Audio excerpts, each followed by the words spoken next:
Hi, and welcome to Unmasking the Trans Movement with John Euler. I'm your host, Brad Wilder. Today on the show, John returns after a month of doing some homework. He returns with a special guest all the way from Texas, mother and free speech activist Gabrielle Clark. And today, we're sitting down to discuss affirming reality. Let's bring in both John and Gabrielle to the program. Great to have you both on the show today. Brad, it's great to be back as always, and I am privileged. We are privileged to have Gabrielle with us. Gabrielle, welcome. Gabrielle Clark, you came to my attention. I think we saw one another's tweets, and yours were hard-hitting as mine are. I think we're just very forthright, and I thought that's a lady that we need to have on. You have gained a lot of notoriety. It may have even surprised you, but you've been willing to speak out on a number of fronts. One of which we don't necessarily deal with here, but it's important for people to know the full-orbed perspective. You had to get involved in the CRT end of things. You went toe-to-toe with school boards, and I believe you filed one of the first federal lawsuits. So you started to notice a couple of prong approaches in this, really an attack on kids. One dealing with the CRT stuff, and then the trans end of things. And so I'm excited to have you on. You have been on Tucker Carlson's program when he was still on Fox. You were on Fox Business. You've been a busy lady, so welcome to our program. Thank you so much for having me. I really appreciate it. Yes, I started out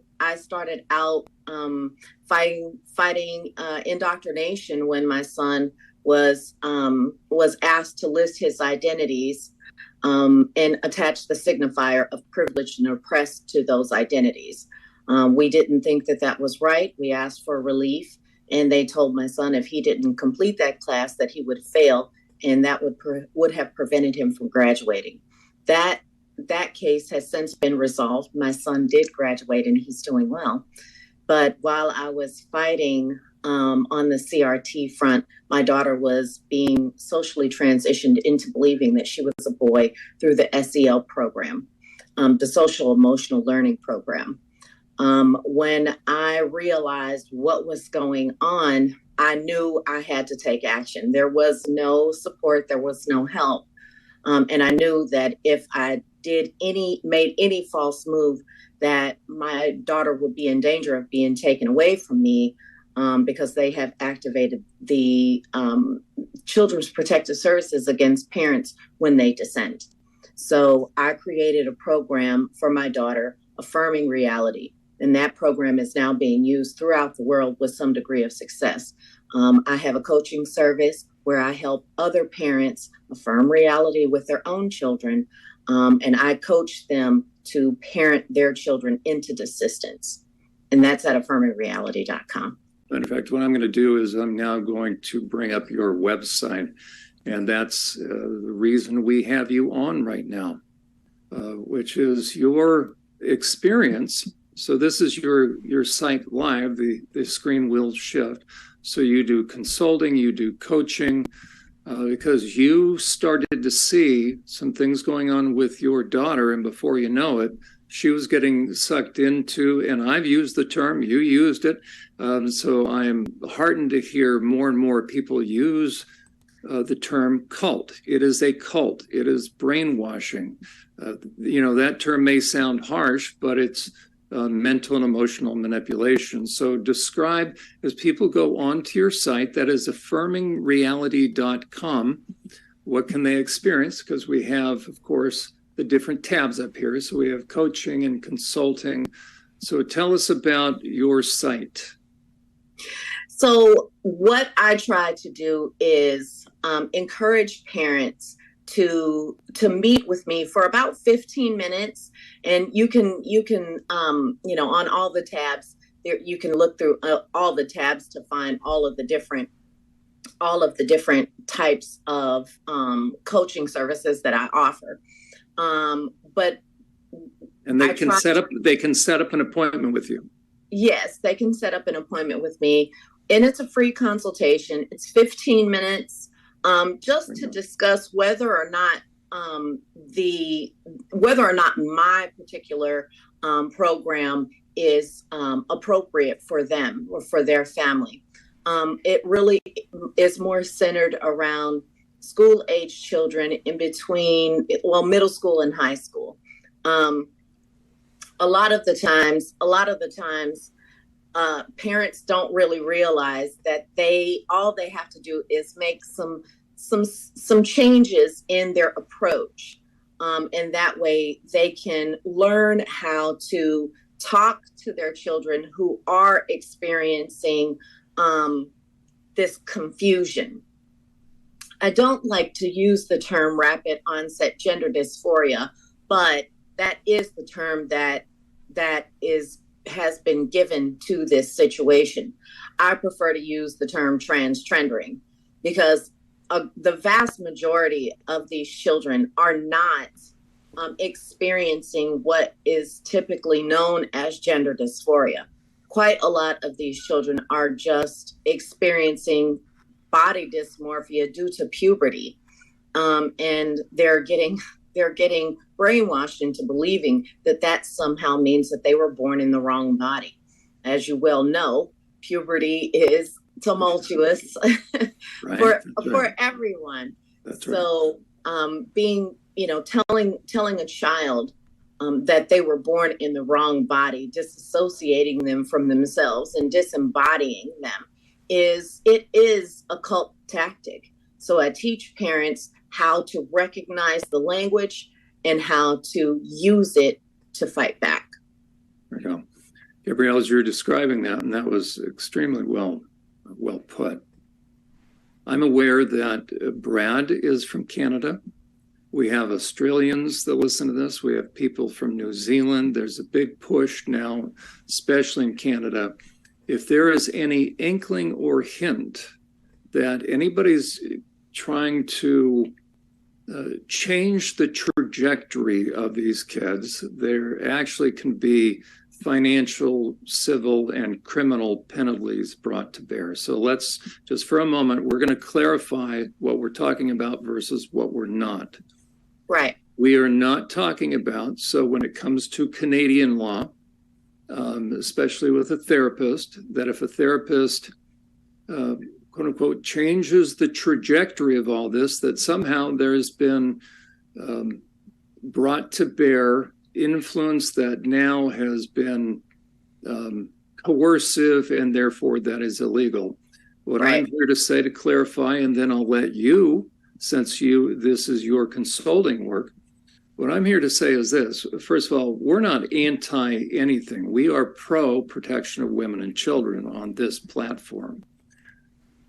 What we're talking about and what you referenced, Gabrielle, is that among those young people that are all of a sudden coming up with pronouns, and before you know it, they're doing this transitioning, and the reality is the trans movement is a moving sidewalk. Once a kid enters onto that, eventually they're going to be medicalized, which means sterilized, and they're going to be dumped out onto a surgeon's gurney. This is not a passive little movement. This is aiming to take advantage of and prey upon the most vulnerable. So what we're saying is this. For those young people that are being unduly influenced, that is not only unethical, that is immoral, and that is not right. And there has to be someone, because that means predators with cult-like techniques can come along under the guise of what these different governments are doing, trying to protect these kids. They can provide the perfect cover for predators and cult leaders to begin to mentally and emotionally manipulate kids. And so these kids, if they don't have anybody else to clarify reality, they can be groomed and sucked into something that isn't real. And that's where you and your consulting work comes in.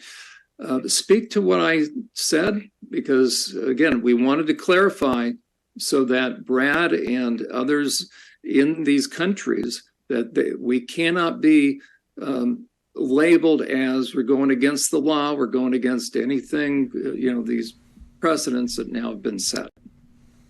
Right. So first and foremost, I am not a therapist. I do peer advice. So these are parents that are coming to another parent who has been through this. So it is just peer-to-peer advice. And I provide tools and resources, which do include therapists in good standing. So and we're not anti anything. Okay. There's no anti anything. I am still in constant contact with people from the LGBTQIA plus community, because I find lawyers for detransitioners also. And one of the things that I've noticed is that there is no separation between someone who truly believes that they were born in the wrong body, or truly believes that they would be comfortable with a gender reassignment surgery, such as, say, Buck Angel or Blair White, those popular trans identifying people. Those people had lots and lots of therapy, and there was a process before they were able to transition. Because that's not happening now, because the gender affirming care model is so swift, and it doesn't always find out any underlying reasons why a person may decide that they want to do this. What I provide is a way to help the parents understand how to get to the bottom of what is really troubling their child, so that they can make a determination whether or not this is something that can be handled through their parenting, or if it needs to go to take other measures. It's not anti-trans. There is nothing anti-trans about trying to prevent a detransitioners type situation. That should have always been the goal, is to make sure that someone is sure before they make these kinds of modifications to themselves. And if I think you're being kind with the term modifications, right? That means a surgeon sliced off sex organs. That's true. But I mean, like I said, we've always had transsexuals, but it wasn't to this dangerous degree that they literally were thinking that they could change their entire being through experimental drugs, for one thing, and experimental surgeries. So, on Twitter, I have followers who are old school transsexuals, right? So they talk all the time about, yes, we had a surface area modification with realistic limits. Now that's not the case. And they're using children to experiment new procedures on, instead of making sure that the things that they're doing are tried and true. This is where the problem for me really, really comes in. Socially transitioning people who are just suffering from good old-fashioned garden variety puberty, and someone who has a serious case of gender dysphoria. They're all being treated the same way. And once they're diagnosed with that, then they're not given any other options for therapy outside of medicalization. So what I try to do is talk with parents and help parents to reconnect with their children, so that they can best help them as a parent. And if and only if that is not a viable option, then they go and talk with a medical professional or a clinical psychologist. That is how affirming reality works. And I love the title of your website and your consulting, because that's really what we're talking about. That to suggest to a young person, to suggest to a minor that they are born in the wrong body, what I've been saying is this: psychology used to focus on self-esteem. Now, it still will say that. The world of mental health will still say that. But it used to be for eons that the way to help somebody's self-esteem is to help them accept themselves by working on their competencies. Well, suddenly now things have shifted to where we can't explore anything if somebody isn't feeling good about themselves. Now this new dangerous fast tracking comes along, and it sells a delusion. You're telling someone that they will feel better about themselves if they believe a lie, that they're born in the wrong body. So it sells a delusion, and then it maintains it artificially through pharmaceuticals, and it tells them that you will only come to accept yourself to the extent that you eradicate yourself. And that sets them up for a lifetime of having to maintain this illusion and delusion. We're really affirming a delusion. This is a delusional state. And to think that, I recently heard that Matt Walsh, some people like him, some don't, but it was very telling. Apparently, with one of the hospitals that perform these surgeries, his producer pretended to be someone looking for have their testicles removed. Okay, orchiectomy, I think, is what it's called. And he recorded it. And the length of the call before the person on the other end was to give them a letter to send them to a surgeon. It was a 20-minute call for a young man to be castrated. Who in their right mind? So this is fast tracking toward making profits off of these kids. And along the way, you screw them up so badly, they are easy prey for sexual predators. So I love the fact that you are affirming reality. You had a situation, this really is born from your own daughter. I was listening to, you were on a very good program, A Fresh Perspective with Jeff Charles, and you described in depth. So I want to recommend people, again, go on to A Fresh Perspective with Jeff Charles. You highlight very extensively your story, but would you kind of give us a thumbnail so people can get a sense of what happened and how quickly? Because some of the points you made, it was very compelling. You talked about depression in your child's school was starting to become ubiquitous. All these kids were starting to become depressed. You saw the influence of counselors. Behaviors were getting worse. You saw how quickly your daughter was changing. We got these pronouns going on, and you started to see some extreme changes in personalities. And we've had Denise Roberts on here, especially with the social emotional learning. We had Alvin Louie. That program is being used to unduly influence kids, and it's creating these issues. So if you wouldn't mind, and then we'll pick it up in part 2 if you're willing to stay with us, but this will give a good springboard into then if a parent, if your story starts to resonate, how they can reach out to you and maybe part of what that coaching is all about. So talk about what your daughter experienced, and then when we hit that certain mark, Brad will let us know, and then we'll end this episode and we'll pick up on the other side. Yes, thank you. So my daughter was a very bubbly and vivacious, young person. She would, she hugged you. She would hug you with her whole body and, close her eyes so tight. She was always a loving and caring person. I started to notice some real changes in her demeanor and her attitude. They were not positive. They were not hopeful like she had always been. She was crazy about makeup, and she did these wonderful this wonderful artistry.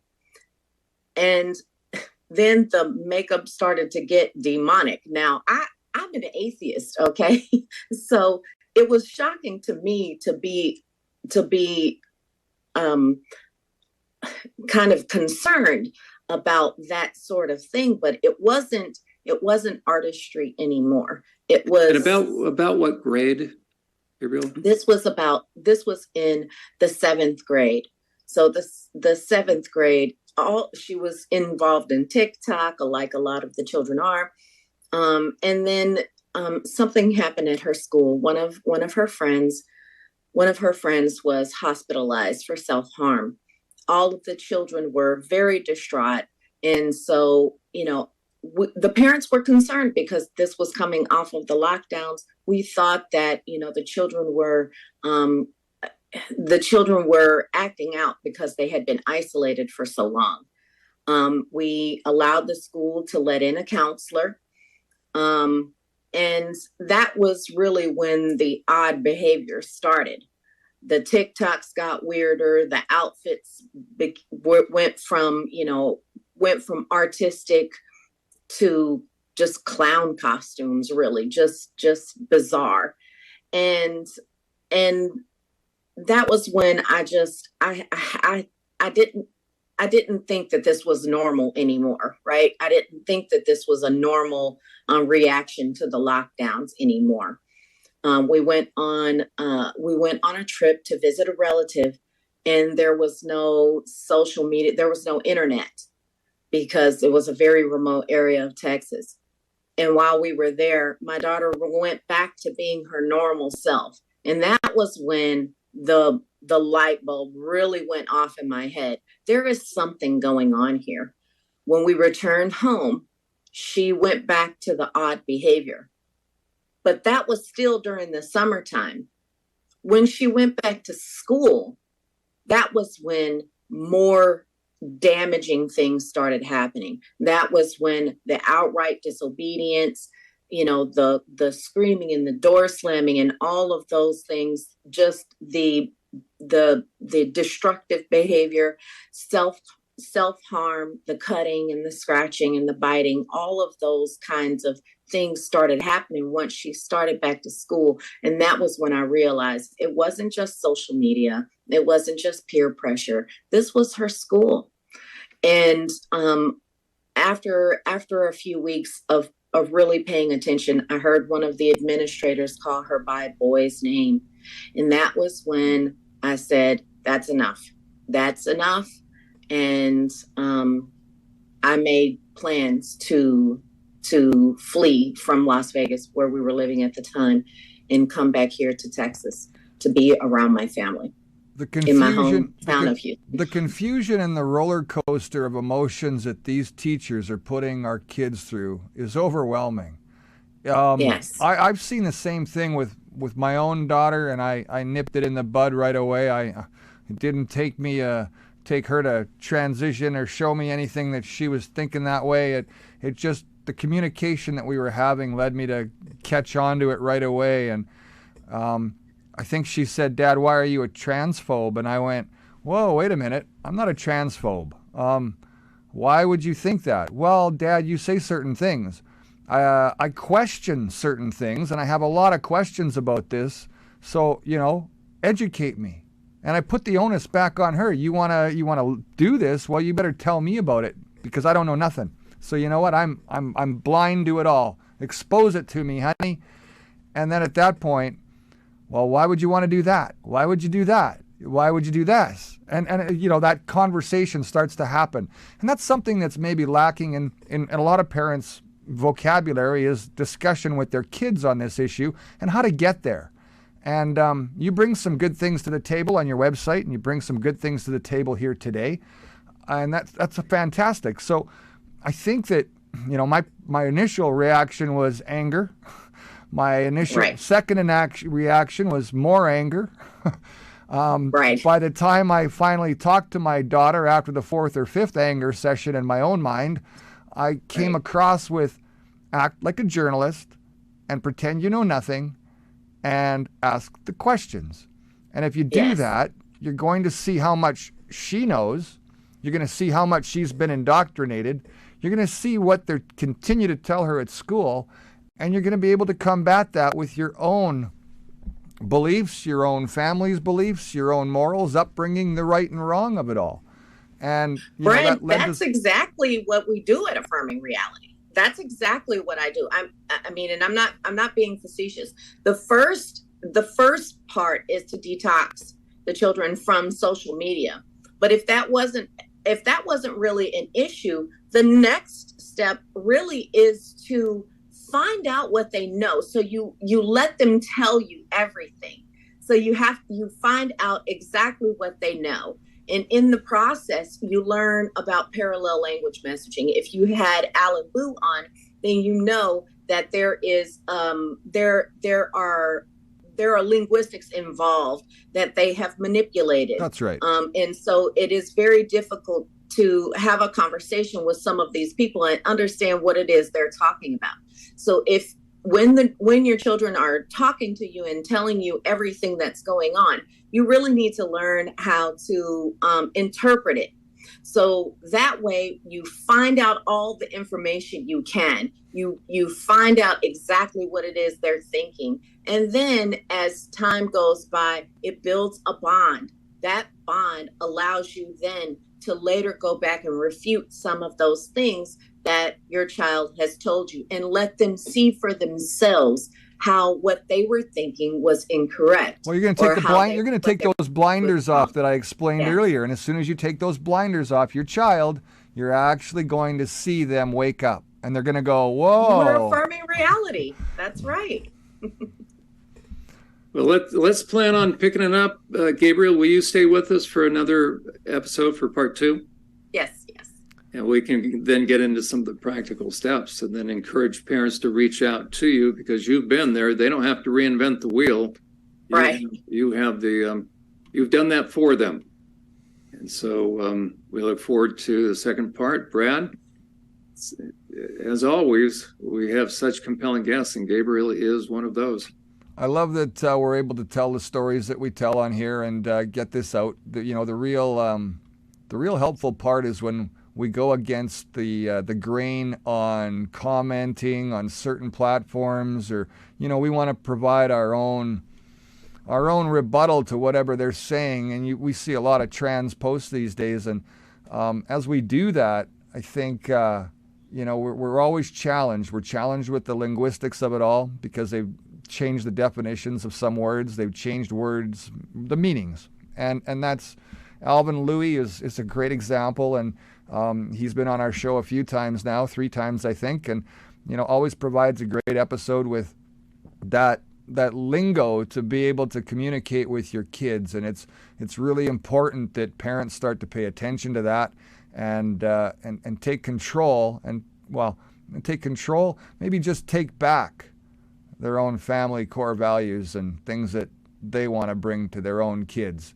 The children of the future won't have children if we allow this to continue on. And that's something else that scares me, not only from a parenting level and wanting to be a grandparent, but also for humanity itself.